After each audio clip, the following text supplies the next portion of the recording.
नमस्कार मित्रों, स्वागत है आपका।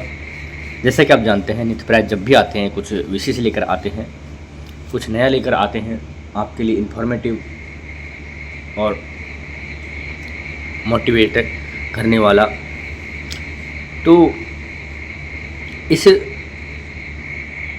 सत्र में हम आपको नामवर सिंह जी द्वारा लिखित निबंध संस्कृति और सौंदर्य के बारे में बताएंगे। और ये निबंध आचार्य हजारी प्रसाद द्विवेदी जी के रचना सौंदर्य पर आधारित है। साथ ही साथ ये निबंध Rajasthan set, UGC net assistant professor, first grade second grade जैसी अन्य राज्य स्तरीय परीक्षा और अन्य राज्यों में भी संकलित है। कहने का अर्थ है कि बहुत महत्वपूर्ण निबंध है, आलोचनात्मक दृष्टि से भी महत्वपूर्ण है। आइए जानते हैं संस्कृति और सौंदर्य।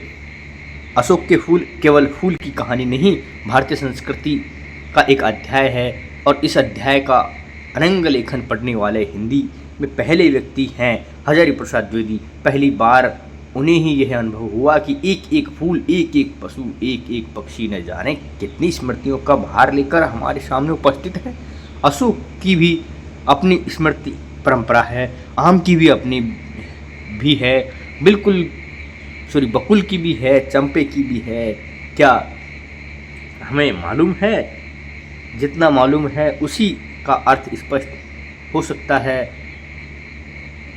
अब तो खैर हिंदी में फूलों पर ललित लेख लिखने वाले कई लेखक निकल आए हैं, लेकिन कहने की आवश्यकता नहीं है कि अशोक के फूल आज भी अपनी जगह कालिदास के प्रेम पंडितों को पहली बार रहस्योद्घाटन से अवश्य ही धक्का लगा होगा। जिस कवि को वे अब तक अपनी आर्य संस्कृति का महान गायक समझते आ रहे थे, वह गंधर्व, यक्ष, किन्नर आदि आर्यतर जातियों के विश्वासों और सौंदर्य कल्पनाओं का सबसे अधिक ऋणी है। वैसे तो भारत का महामानव सागर कहने वाले रविंद्रनाथ ठाकुर एक अरसे से यह बतलाते आ रहे हैं कि जिसे हम हिंदू रीति नीति कहने वाले एक अनेक आर्य और आर्यतर उपादानों का मिश्रण है, किंतु यह संदेश अशोक के फूल के माध्यम से आया तो उसकी चोट कुछ और ही थी। क्या इसलिए कि मनोजन्म कंदर्प के धनुष से छूटा? फूल की मार कितनी गहरी हो सकती है, इसकी एहसास कराने के लिए अशोक के फूल के दो वाक्य ही काफ़ी है। देश और जाति की विशुद्ध संस्कृति की केवल बात, सब कुछ में मिलावट, सब कुछ अविशुद्ध है। और सच कहा जाए तो आर्य संस्कृति की शुद्धता के अहंकार पर चोट करने के लिए अशोक के फूल लिखा गया है। ये लाइन नोट करिए, आप कहीं भी आ सकता है। प्रकृति वर्णन करने के लिए नहीं, यह द्विवेदी जी के पुष्प प्रेम का प्रमाण नहीं, बल्कि संस्कृति दृष्टि का अनूठा दस्तावेज है। यहाँ पर लेखक ने शुरू में ही उद्देश्य स्पष्ट कर दिया है निबंध को लिखने का। लेखक ये साबित करना चाह रहे हैं कि ये जो अशोक के फूल निबंध है, लेखक कह रहे हैं कि आचार्य प्रसाद द्विवेदी जी की संस्कृति सौंदर्य का प्रमाण नहीं, बल्कि ये उनकी आलोचना का प्रमाण है, कहते हैं। ठीक है, आगे बढ़ते हैं। देखिए, अब तो भारत की सामाजिक संस्कृति की दिन रात माला जपने वाले बहुतेरे हो गए हैं। दिनकर ने तो संस्कृति के 4 अध्याय नाम से एक विशाल ग्रंथ ही लिख डाला, किंतु जैसा कि आगे ने लिखा है, काव्य की पड़ताल में तो दिनकर शुद्ध काव्य की खोज में लगे थे, लेकिन संस्कृति की खोज में उनका आग्रह मिश्र संस्कृति की पर ही खोज में लगे थे, लेकिन संस्कृति की मिश्रता को ही उजागर करने का प्रयत्न है, उसकी संग्राहकता को नहीं। संस्कृति का चिंतन करने वाले किसी भी विद्वान के सामने यह बात स्पष्ट होनी चाहिए कि संस्कृति प्रभाव ग्रहण करती है, अपने अनुभव को समुद्रतर बनाती है, लेकिन यह प्रक्रिया मिश्रण की नहीं। संस्कार नाम इसी बात को स्पष्ट कर देता है। यह मानना कठिन है कि संस्कृति की परिभाषा दिनकर की जानी हुई नहीं थी। उनका जीवन भी कहीं उस मिश्रता को स्वीकार नहीं करता जान पड़ता जिसकी वकालत उन्होंने की। अब क्या यह संदेह नहीं, संगत नहीं, उसकी अवधारणा एक वकालत की ही थी दृष्टि का उन्मेष है। और अगर वकालत ही की तो अब उनका मुवक्किल क्या समकालीन राजनीति का एक पक्ष ही नहीं था, जिसके सांस्कृतिक कर्णधार स्वयं भी मिश्रता का सिद्धांत नहीं मानते थे, लेकिन अपनी स्थिति दृढ़तर बनाने के लिए अपना रहे थे। स्मृति लेखा में ये लिखा है, प्रश्न संख्या 118 पर गे की बात जो थी ना वो। इसे मिश्र संस्कृति की राजनीति से द्विवेदी जी कितने अलग थे, इसका प्रमाण ये है स्वाधीनता प्राप्ति के बाद जब वे राष्ट्रीय स्तर पर अनुमोदित और प्रोत्साहित नीति के रूप में सामाजिक संस्कृति का बोलबाला हुआ, द्विवेदी जी ने इस विषय पर लिखना लगभग बंद कर दिया। स्पष्ट है कि वे मिश्र संस्कृति के वकील न थे और न एक वकील की तरह अपने पक्ष के लिए इतिहास के तथ्य बटोरते गए। उन्होंने तो उस अनुभूति को वाणी दी जो अपने अतीत के साहित्य को पढ़ने और कलाकृतियों को देखते समय अंतर्मन में उठी थी, और इस बात से तो संभवतः आगे भी इनकार न करेंगे कि द्विवेदी जी के लिए एक अमूर्त बौद्धिक अवधारणा ही नहीं बल्कि दृष्टि का उन्मेष था। इसीलिए जब द्विवेदी जी कहते हैं कि सब कुछ विशुद्ध है, तो तुरंत बाद ही यह जोड़ देते हैं कि शुद्ध केवल मनुष्य की जिजीविषा है, वह गंगा की अबाधित अनाहत धारा के समान सब कुछ को हजम करने वाले भी पवित्र है। इस संदर्भ में उल्लेखनीय है, देखिए चीज़ों को, लाइनों को एक समझिए आप। अगर आपको मेरी गति थोड़ी ज़्यादा लग रही है तो आराम से धीमा करके पढ़ सकते हैं, इसमें कोई दो राय की बात नहीं है, क्योंकि समय हमारे पास कम है, इसीलिए मैं आपको धुआंधार बता रहा हूँ। लेकिन अगर आपके पास समय है तो आराम से पढ़िए। इसमें समस्या ये है कि यहाँ एक एक बिंदु, एक एक पॉइंट समझने लायक है, ठीक है। तो इस संदर्भ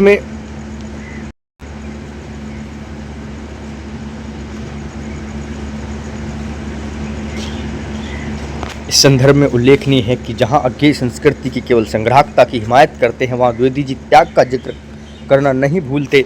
अशोक के फूल में ही उन्हें उसी अनुच्छेद के अंतर्गत एक दृष्टा की तरह मानव जाति की दुर्गम निर्मम धारा हजारों वर्ष का रूप साफ देखते हुए कहते हैं कि मनुष्य की जीवन शक्ति बड़ी निर्मम है। वह सभ्यता और संस्कृति के व्यथा मोहों को रोनती चली जा रही है। न जाने कितने धर्माचारों, विश्वासों, उत्सवों, व्रतों को धोती बहाती यह जीवन धारा आगे बढ़ रही है। संघर्षों से मनुष्य से नई शक्ति पाई हमारे समाज का आज भी जो रूप, वह न जाने कितने ग्रहण त्याग का रूप है। इसलिए द्विवेदी जी के सामने योजनाबद्ध रूप से एक मिश्र संस्कृति तैयार करने की समस्या नहीं, समस्या यह है कि आज हमारे भीतर जो मोह, संस्कृति और कला के नाम पर जो आसक्ति है, धर्माचार, सत्यनिष्ठा के नाम पर जो जड़िमा है, उसे किस प्रकार ध्वस्त किया जाए, है ना। आगे बढ़ते हैं। इसी दृष्टि से तो दिनकर का मिश्र संस्कृति की एक राजनीति है जो अज्ञेय की संस्कार धर्मी संग्राहकता संस्कृति भी किसी और राजनीति के अनुसंग से बच नहीं जाती। जब वे कहते हैं कि संस्कृति प्रभाव ग्रहण करती है, अपने अनुभव को समृद्धतर बनाती है, तो उसमें उस मूल संस्कृति का अस्तित्व पहले ही स्वीकार कर लिया गया है, जो प्रभाव से पहले विशुद्ध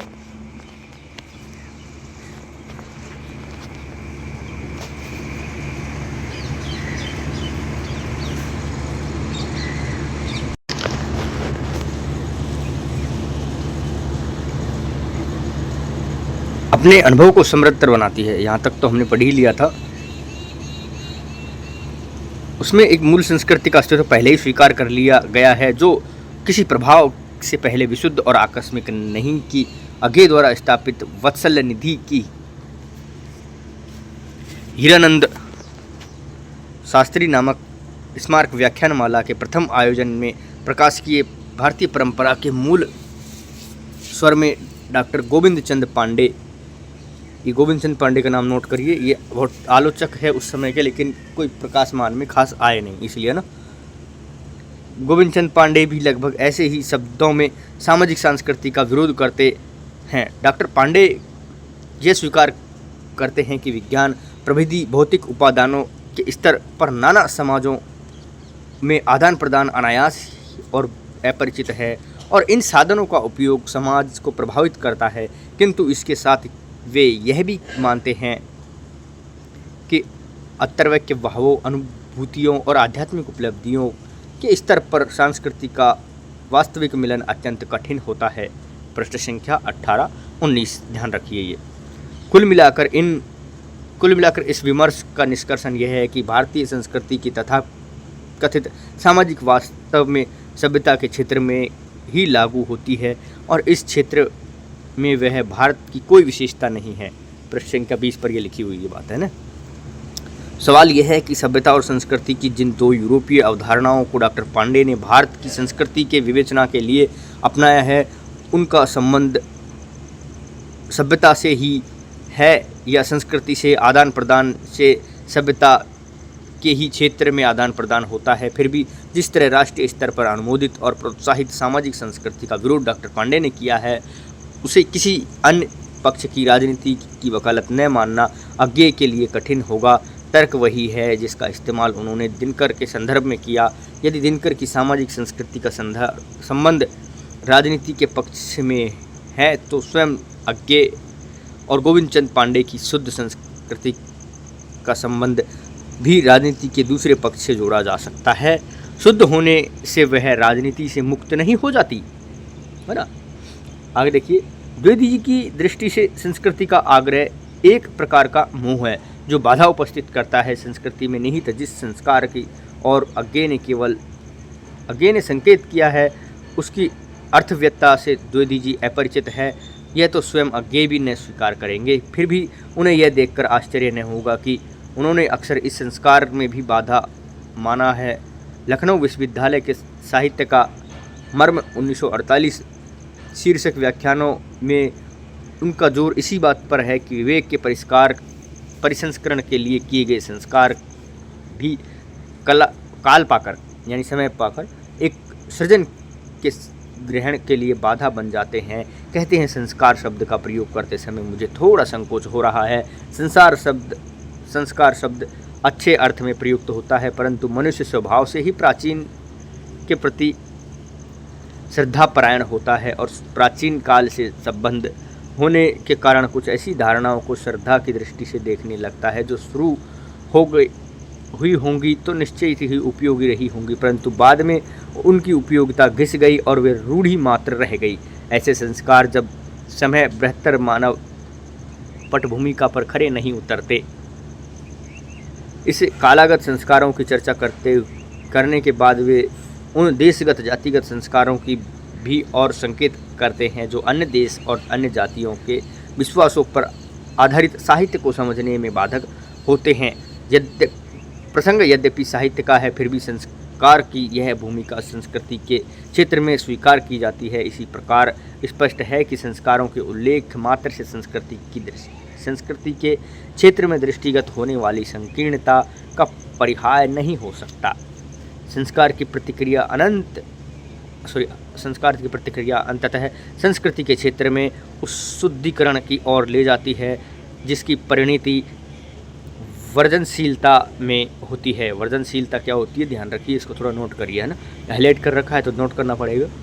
यह वही वर्जनशीलता है जिस पर भारतीय संस्कृति के बहुत से हिमायतियों को अभिमान है। हमारे यहाँ वाला ब्रह्मास्त्र इस वर्जनशीलता का अहंकार की उपज है जिसका मुकाबला द्विवेदी जी को अक्सर करना पड़ा, है ना। आगे बढ़ते हैं।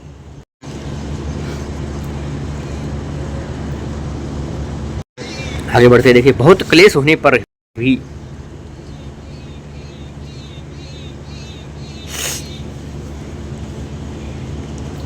हिंदी साहित्य की भूमिका के उपसंहार में उन्होंने लिखा, आए दिन श्रद्धापरायण आलोचक यूरोपियन मतवादों को धकिया देने के लिए भारतीय आचार्य विशेष का मत उद्धत करते हैं और आत्मगौरव के उल्लास से घोषित कर देते हैं कि हमारे यहाँ यह बात इसी रूप में मानी गई या कही गई है मानो भारतवर्ष का मत केवल एक आचार्य उपस्थित कर सकता है। मानो भारतवर्ष के हजारों वर्ष में सुदीर्घ इतिहास के नाम लेने योग्य एक कोई आचार्य हुआ, और दूसरा या तो है ही नहीं या भी है भी तो एक ही बात मान बैठे हैं, यह रास्ता गलत है। किसी भी मत के विषय में भारतीय मनीषा के गणलिंग का प्रवाह की नीति का अनुसरण नहीं किया है। प्रत्येक बात में ऐसे बहुत से मत पाए जाते हैं जो परस्पर एक दूसरे के विरुद्ध पड़ते हैं। पृष्ठ संख्या 129 में है ये। जिस ग्रंथ का संदर्भ आया है उसमें पृष्ठ संख्या दी है नामवर सिंह की। बहुत अच्छी बात है, अगर कोई रिसर्च के जरिए से पढ़ना चाहे इस निबंध को तो आराम से पृष्ठ संख्या के हिसाब से वहाँ जाकर पढ़ सकता है ना। देखिए, पंडितों की समझ का यह इकहरापन द्विवेदी जी की दृष्टि में एक बाधा है। इस संकीर्ण इकहरेपन के खिलाफ संघर्ष करते हुए उन्होंने भारतीय संस्कृति की विविधता, जटिलता, परस्पर विरोधी जीवंत और समृद्धि का पुनः सर्जन किया। भारतीय संस्कृति के अंतर्गत आर्यव्रत जातियों के अवदान की उल्लसित चर्चा का कारण यही है। यदि इस प्रयास से में कहीं आर्य श्रेष्ठता के अहंकार को ठेस लगती है तो द्विवेदी जी इस बात की चिंता नहीं देखते। वस्तुतः यह दूसरी परंपरा की खोज का प्रयास है जिसका प्रयोजन मुख्यतः पंडितों की इकहरी परंपरा की संकीर्णता का निर्देशन है। ध्यान रखिए, ये दूसरी परंपरा की खोज जो इनकी एक रचना है, उस रचना का यहाँ उद्देश्य स्पष्ट कर दिया है नामवर सिंह जी ने। प्रसंगवश द्विवेदी जी के इस प्रयास की एक परंपरा हिंदी में पहले से दिखाई पड़ती है। एक दशक पहले जयशंकर प्रसाद को भी ऐसे ही भारत व्याकुल लोगों से पाला पड़ा, जिनके जवाब में कवि को काव्य और कला तथा रहस्यवाद आदि निबंध लिखने पड़ गए। नए काव्यों की प्रतिक्रिया के रूप में उन्हें भी भारतीयता की दुहाई सुनाई पड़ी। काव्य और कला निबंध का आरंभ इसी प्रकार होता है कि भारतीय वाङ्मय की शुद्ध रुचि संबंधी विचित्रताओं को बिना देखे ही अन्यत्र शीघ्रता में आजकल आमुख वस्तु अभारतीय है अथवा भारतीय संस्कृति की सुरुचि के विरुद्ध कह देने की परिपाटी चल पड़ी है। प्रसाद ने भी ये लक्षित किया है कि ये सब भावनाएं साधारणतः हमारे विचारों की संकीर्णता से प्रधानतः अपनी स्वरूप विस्मृति से उत्पन्न हुई है। यह संकीर्णता और स्वरूप ऐतिहासिक और वैज्ञानिक विवेचन होने की संभावना जैसी पाश्चात्य साहित्य में है वैसी ही भारतीय साहित्य में नहीं। उनके पास अरस्तु से लेकर वर्तमान काल तक सौंदर्यानुभूति संबंधी विचारधारा का क्रम विकास और प्रतीकों के साथ साथ उनका इतिहास तो है ही। सबसे अच्छा साधन उनकी अविच्छिन्न सांस्कृतिक एकता भी है। हमारी भाषा के साहित्य में वैसा सामंजस्य नहीं है। बीच बीच में इतने अभाव अंधकार काल है कि उनमें किसी ही विशुद्ध संस्कृति भारतीय रंग स्थल पर अवितीर्ण और लोप होती दिखाई देती है। उन्होंने हमारी सौंदर्यानुभूति के प्रतीकों को अनेक प्रकार से विस्तृत करने का ही उद्योग किया। ठीक है, आगे बढ़ते हैं। अपनी परंपरा में इस अभाव और अंधकार काल के बावजूद प्रसाद ने रहस्यवाद शीर्षक में सौंदर्यानुभूति की परंपरा को पुनर्निर्मित करने का प्रयास किया। इस परंपरा का आरंभ ऋग्वेद से ही होता है, किंतु आर्यजन की यह परंपरा जिसके प्रतिनिधि इंद्र हैं, जिसमें काम की पूर्ण स्वीकृति है, वह वरुण के अधिनायकत्व में विकसित होने वाली असुर परंपरा से सर्वथा भिन्न है, जो विधि विधान और विवेक को विशेष महत्व देती है। प्रसाद ने इन दोनों परस्पर विरोधी परंपराओं के विकास की मनोरंजक रूपरेखा प्रस्तुत की है। कहने की आवश्यकता नहीं है कि उनकी दृष्टि में जीवन में काम को पूर्णतः स्वीकार करके चलने वाली आनंदवादी परंपरा ही मुख्य अथक काम में भी किसी प्रकार की प्रतिक्रिया प्राप्त न होने पर यह कहना कठिन है कि द्विवेदी जी प्रसाद द्वारा निरूपित आनंदवाद परंपरा से किसी हद तक परिचित थे, किंतु तत्वतः यह वही परंपरा है जिसका श्रेय वे गंधर्व, नाग, द्रविड़ आदि आर्यतर जातियों को देते हैं। विचार और वितर्क 1945 में जो इनका निबंध छपा था में संकलित एक आरंभिक निबंध हमारी संस्कृति और साहित्य का संबंध में लिखा है कि द्विवेदी जी का एक निबंध है, उसमें लिखा है इन्होंने, सबसे अधिक आर्यतर सर्वतः साहित्य और ललित कलाओं के क्षेत्र में हुआ। अजंता के चित्रित सांची, भरत, बरहूत आदि के उत्कर्षण चित्र और मूर्ति आर्यतर सभ्यता की समृद्धि के परिचारक है। महाभारत और कालिदास के काव्यों की तुलना कर में जान पड़ता है कि दोनों चीज़ें हैं, एक तेज है, एक दृष्टता और अभिव्यक्ति का वेग, तो दूसरे में लालित्य है, माधुर्य है, व्यंजना की छटा है। महाभारत में आर्य उपादानों अधिक है। कालिदासों में काव्यों में आर्यतर, कालिदास में आर्यतर है और इसमें आर्यों की उपादान अलग है। ठीक है। महाभारत और कालिदास के काव्यों की तुलना करने में जान पड़ता है कि दोनों चीज़ें का। ठीक, जिन लोगों ने भारतीय शिल्प शास्त्र का अनुशीलन किया है वे जानते हैं कि महाभारत शिल्प में कितने आर्यतर उपादान हैं और काव्यों और नाटकों में उनका कैसा अद्भुत प्रभाव है। पता चलता है कि बरहूत आदि के चित्रकार यक्षों और नागों की पूजा करने वाली एक सौंदर्य प्रिय जाति थी जो संभवतः उत्तर भारत से लेकर असम तक फैली हुई थी। बहुत सी बातें कालिदास आदि कवियों ने इन सौंदर्य प्रकृति जातियों से ग्रहण की, जिनका पता आर्यों को न था। कामदेव और अप्सराएं उनकी देव देवियां हैं। सौंदर्यों के पदाघात से अशोक का पुष्पित होना उनके घर की चीज़ है। अलकापुरी उनका स्वर्ग है। इस प्रकार की अन्य अनेक बातें उनसे और उन्हीं की तरह अमान्य आर्यतर जातियों से महाकवि ने ली। इसी क्रम में आगे भरत मुनि के नाट्यशास्त्र के बारे में उसके आर्यों की विधा न मानने वाले मत का जिक्र करते हुए कहते हैं कि शुरू में एक कथा में बताया गया है कि ब्रह्मा ने नाट्य वेद नामक पंचवें वेद की सृष्टि की। अगर आर्यों के वेदों से इसका कुछ संबंध होता तो पंडितों का अनुमान है कि इस कथा की जरूरत न होती। वास्तव में भारतीय नाटक पहले केवल अभिनय के रूप में ही दिखाए जाते थे। उनमें भाषा का प्रयोग करना संशोधन का परिवर्तन है। प्रथम संस्करण जो था इनका 186 से 87 पेज।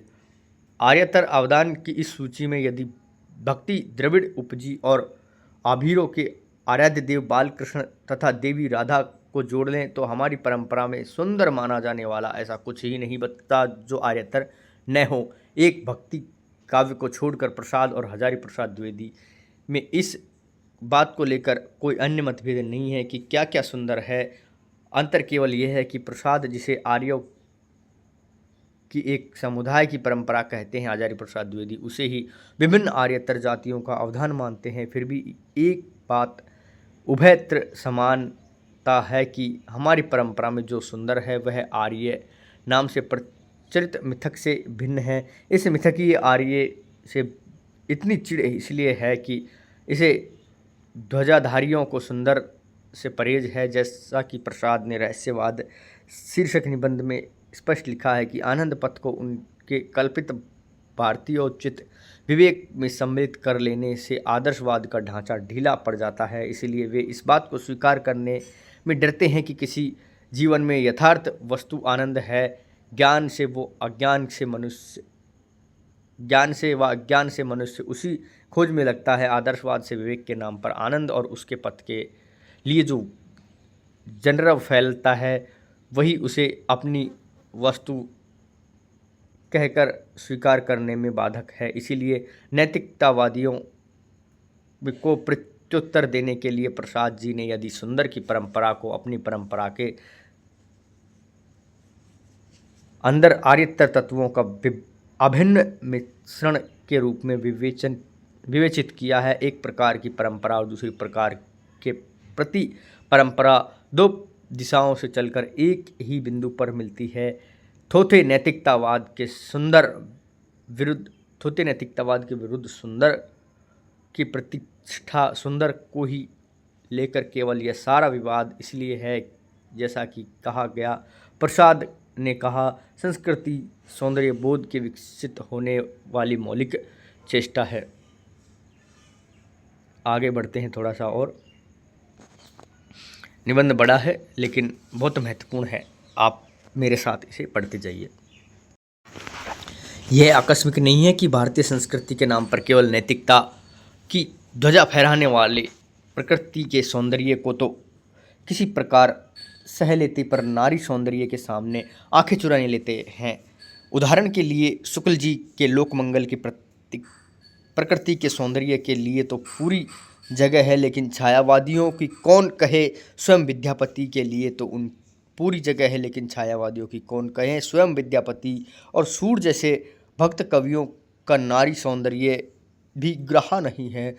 आनंद और माधुर्य को लोकमंगल की सिद्धावस्था का गौरवपूर्ण पद देकर उन्होंने साधनावस्था का मार्ग अपनी ओर से सर्वथा निष्कंटक कर लिया, क्योंकि साधना के मार्ग में माधुर्य से बाधा पहुंचने में आशंका है। यहाँ तक बहुत कटाक्ष भरी भाषा है, ये सीधा शुक्ल जी पे वार करती है। संभवतः ऐसे पूर्वग्रह का प्रत्याख्यान करने के लिए द्विवेदी जी ने अपने साहित्य साधना के आरंभिक सोपान पर ही हिंदी साहित्य की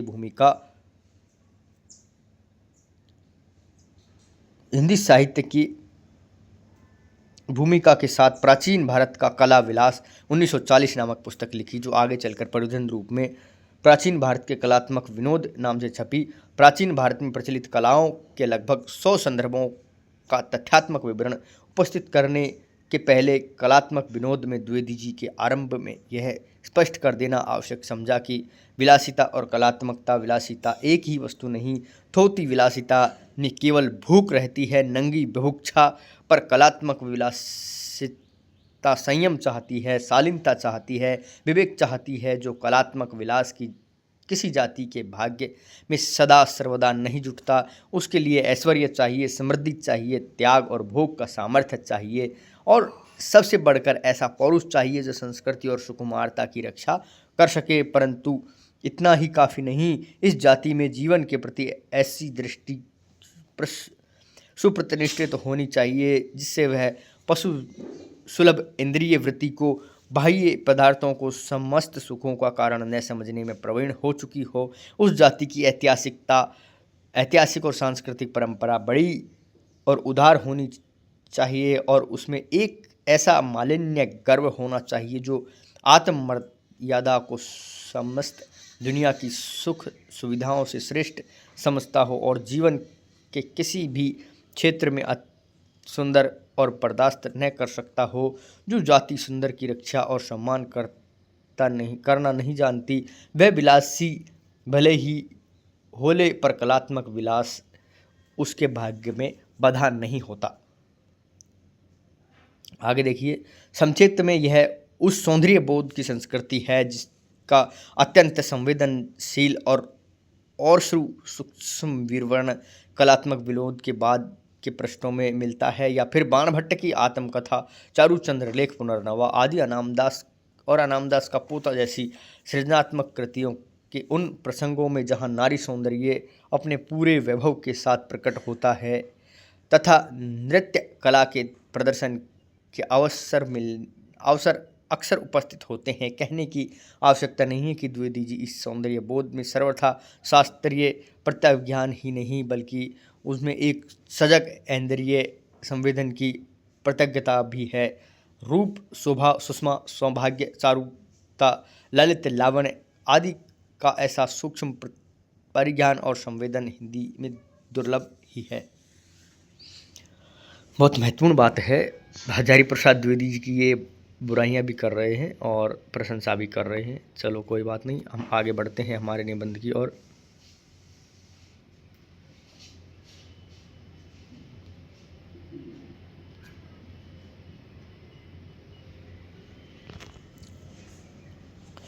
इस सौंदर्य बोध को सामंती संस्कृति का पर्याय समझ लिए जाने का भ्रम न हो, इसीलिए मेघदूत एक पुरानी कहानी 1957 से पूर्व में पुष्पालवी माखनम वाले 26वें छंद पर द्विवेदी जी की व्याख्या का एक अंश प्रस्तुत है। देखिए क्या है अंश। जो संप्रति परिश्रम से नहीं अर्जित की जाती और जिसके संरक्षण के लिए मनुष्य का रक्त पसीने में नहीं बदलता, वह केवल कुत्सित रुचि को परिश्रय देती है। सात्विक सौंदर्य वहाँ है जहाँ चोटी का पसीना एड़ी तक आता है और नित्य समस्त विकारों को धोता रहता है। पसीना बड़ा पावक तत्व है मित्र, जहाँ इसकी धारा रुद्ध हो जाती है वहाँ कलुष और विकार जमकर खड़े हो जाते हैं। विदिशा के प्रच्छन्न विलासियों में यह पावनकारी तत्व नहीं है। उनके चेहरे पर सात्विक तेज और उल्लसित करने वाली दीप्ति नहीं रह गई है। इसीलिए मैं सलाह देता हूँ कि विश्राम करके आगे बढ़ना, क्योंकि प्रातःकाल निचली पहाड़ी के इर्द गिर्द तुमको मनुष्य की सात्विक शोभा दिखाई देगी। वहाँ सवेरे सूर्योदय के साथ ही तुम श्रम जल स्नात स्त्रियों की दिव्य शोभा देख सकोगे। नागरिक लोगों के आनंद और विलास के लिए कृषकों ने फूलों के अनेक बगीचे लगा रखे हैं। प्रातःकाल कृषक वधुएं फूल चुनने के लिए इन पुष्प उद्यानों में जाती है। उस प्रदेश में उन्हें पुष्पलावी कहते हैं। पुष्पलावी अर्थात पुष्प चुनने वाली। वे पुष्पलावियाँ घर का कामकाज समाप्त करके उद्योगों में आ जाती है। उन्हें मध्याह्न तक फूल चुनती रहती है। सूर्य के ताप से उनका मुखमंडल ग्लान हो उठता है।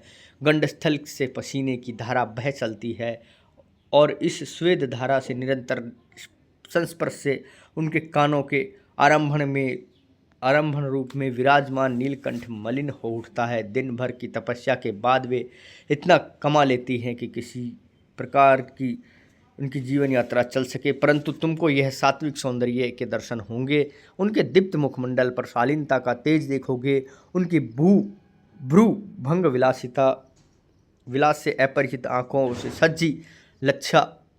सच्ची लज्जा के भार का दर्शन कर पाओगे। उनके उत्फुल्ल अधरों पर स्थित भाव से विराजमान पवित्र स्मृति रेखा को देखकर तुम समझ सकोगे कि शुभ स्मिता किसे कहते हैं। इस पवित्र सौंदर्य को देखकर तुम निचली पहाड़ी की उद्दाम उन्मत्त विलास लीला को भूल जाओगे। वहाँ तक तुम संचय का विकार देखोगे। यहाँ आत्मदान का सहज रूप ये प्रथम संस्करण में है।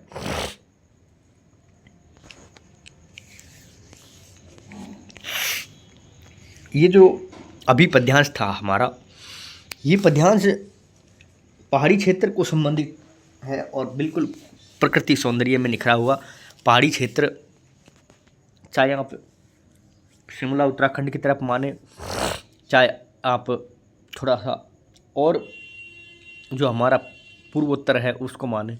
पूर्वोत्तर में भी बहुत अच्छे प्राकृतिक सौंदर्य देखने को आपको मिलेंगे।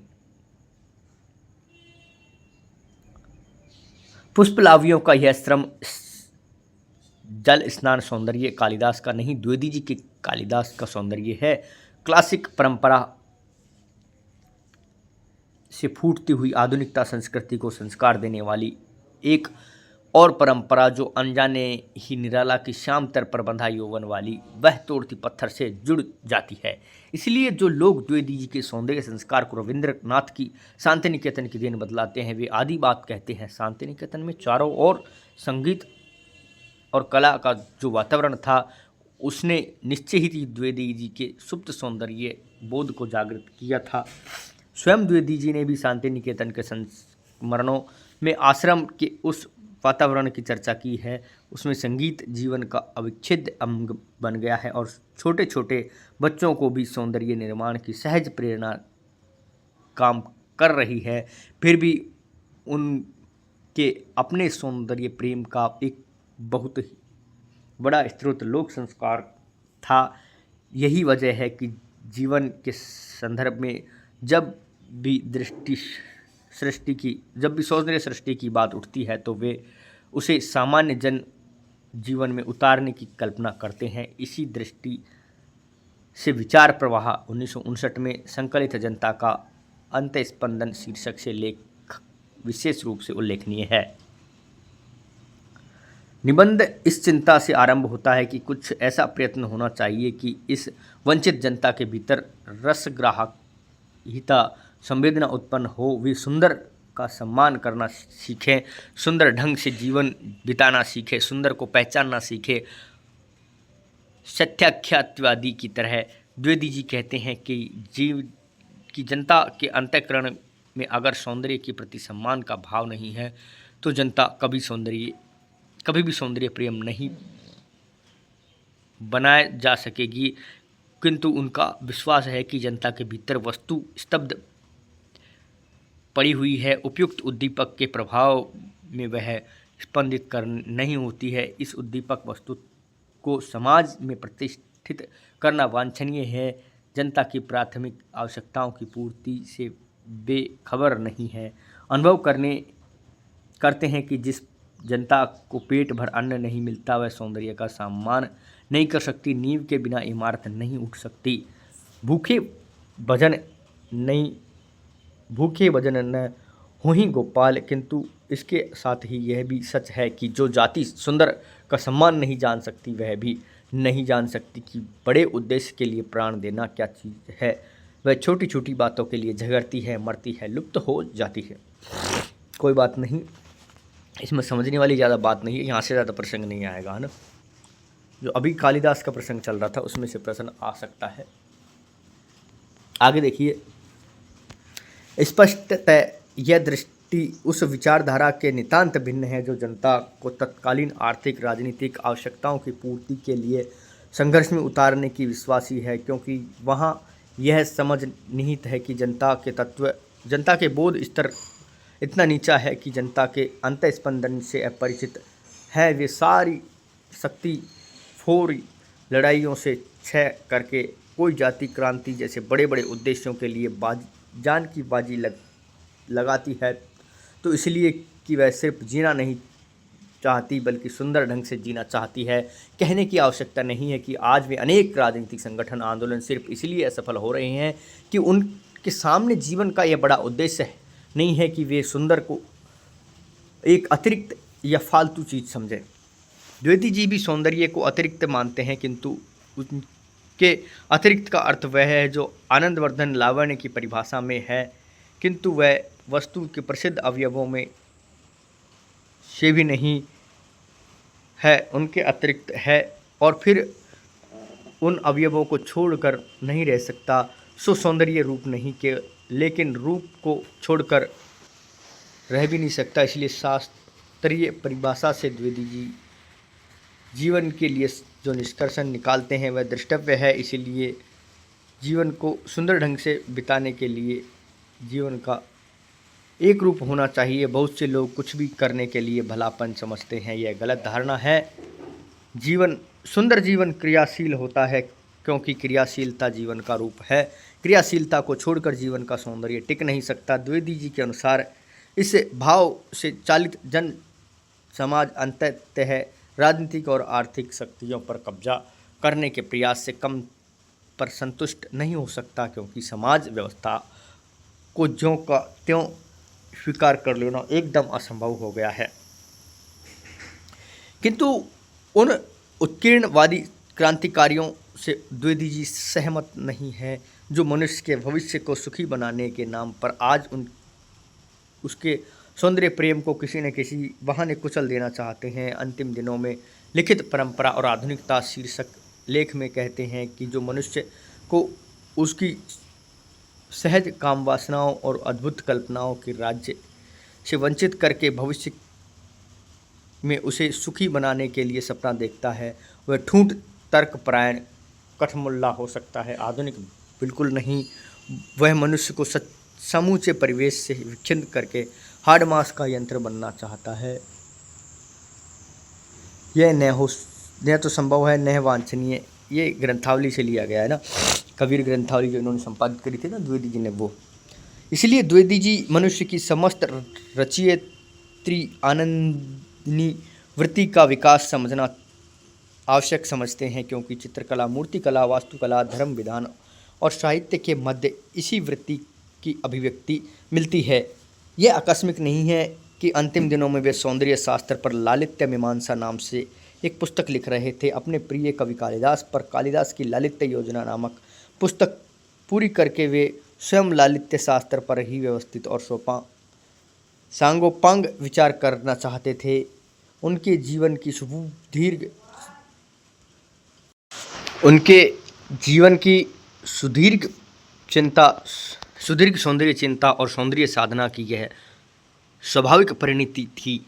दुर्भाग्य से उस पुस्तक के केवल 5 ही निबंध पूरे हो पाए, पर उनमें से भी उनकी व्यापक और मौलिक सौंदर्य चिंता का कुछ आभास मिल ही जाता है।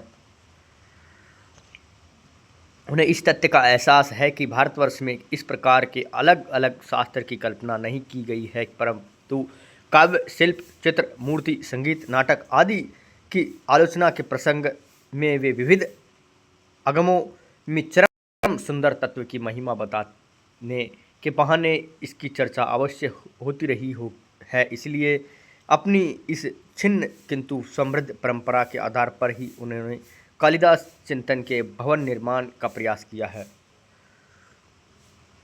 इस प्रयास का पहला सूत्र है कि वे सौंदर्य को सौंदर्य न कहकर लालित्य कहना चाहते हैं, क्योंकि प्राकृतिक सौंदर्य से भिन्न किंतु उसके समांतर चलने वाला मानव विरचित सौंदर्य, ये ग्रंथावली में लिखा हुआ है ना, 7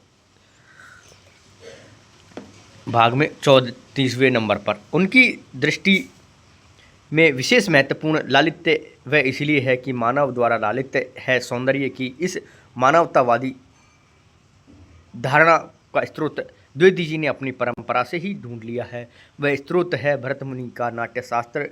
नाट्यशास्त्र में नाटक की उत्पत्ति की जो कथा दी गई है, उसके अनुसार देवता नाटक न कर सके और नाटक कर सकने में मनुष्य को समर्थ समझा गया है, क्योंकि उनमें देवताओं से एक विशिष्ट शक्ति है अनुकरण की। यही नहीं, भरत मुनि ने अपने समय के प्रचलित रूपकों में से पूर्णांग संपूर्ण नाटक का और प्रकरण को ही माना। जहाँ नायक मनुष्य होता है, वहाँ नायक पर विचार करते हुए प्रसंगवश नाट्यशास्त्र के अनुसार मनुष्य की धीरोदत्त हो सकता है, जबकि देवा धीरोदत्त एवं क्योंकि देवों में फलागमन के लिए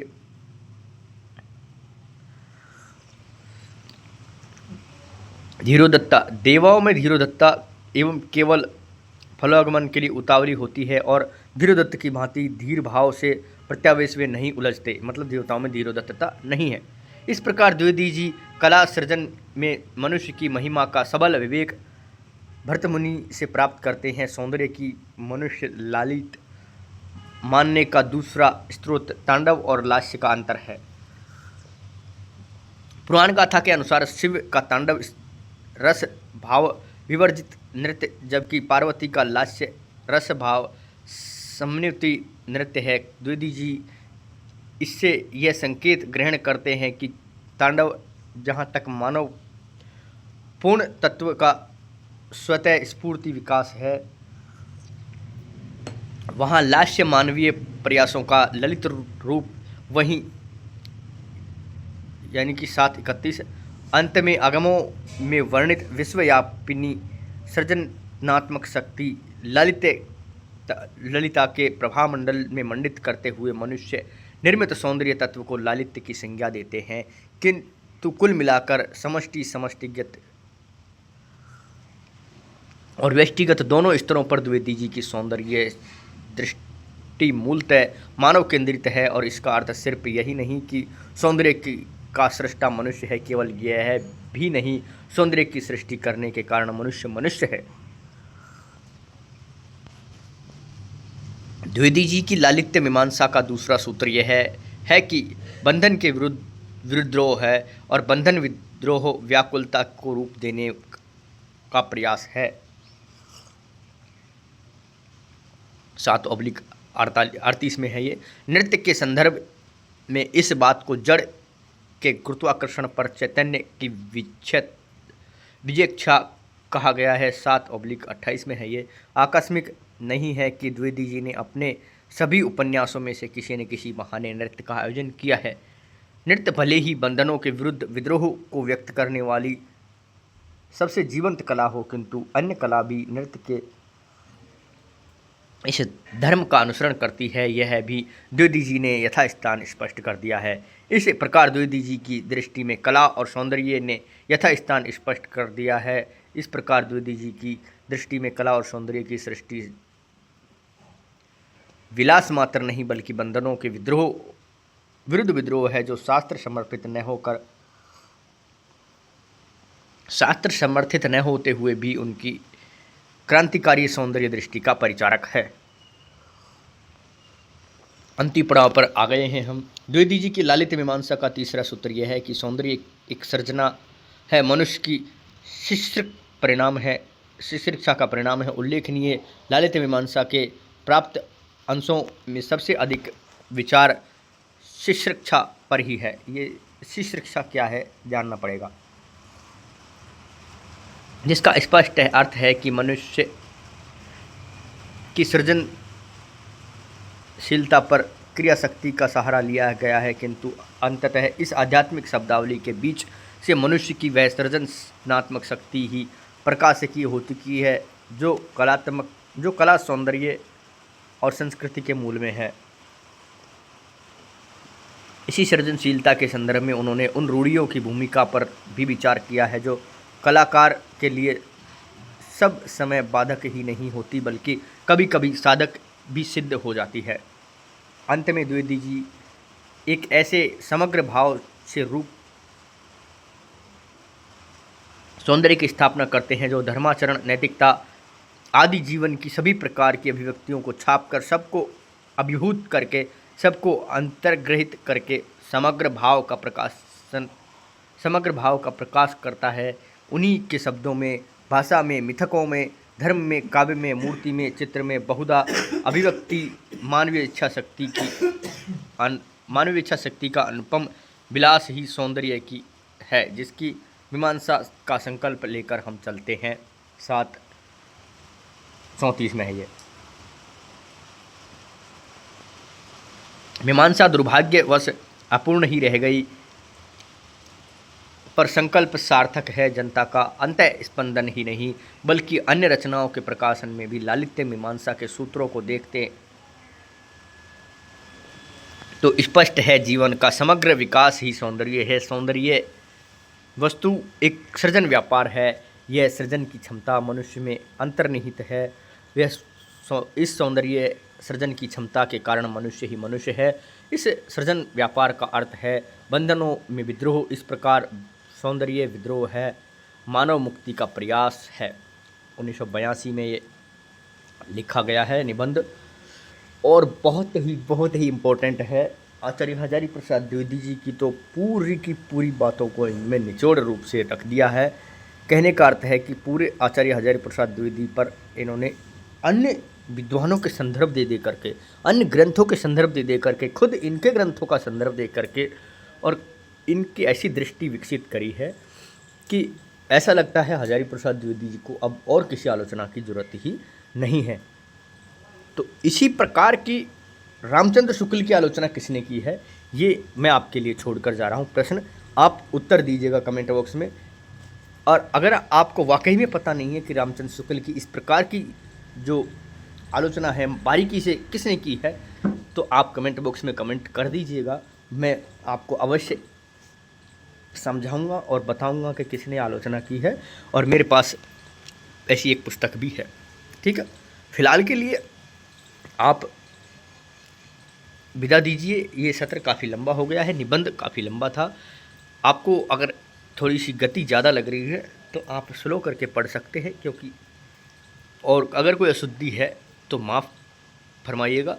यहाँ पर जो सामने दिख रहा है उससे भी कभी कभार देख के पढ़ते हुए भी अशुद्धि हो जाती है आपको, इसीलिए यहाँ पर मैं मूल रूप से जो पुस्तक है उसको पढ़ कर नहीं बताते हुए डिजिटल रूप से बता रहा हूँ। फिलहाल के लिए दीजिए इजाज़त, मिलेंगे अगले सत्र में। नमस्कार, धन्यवाद।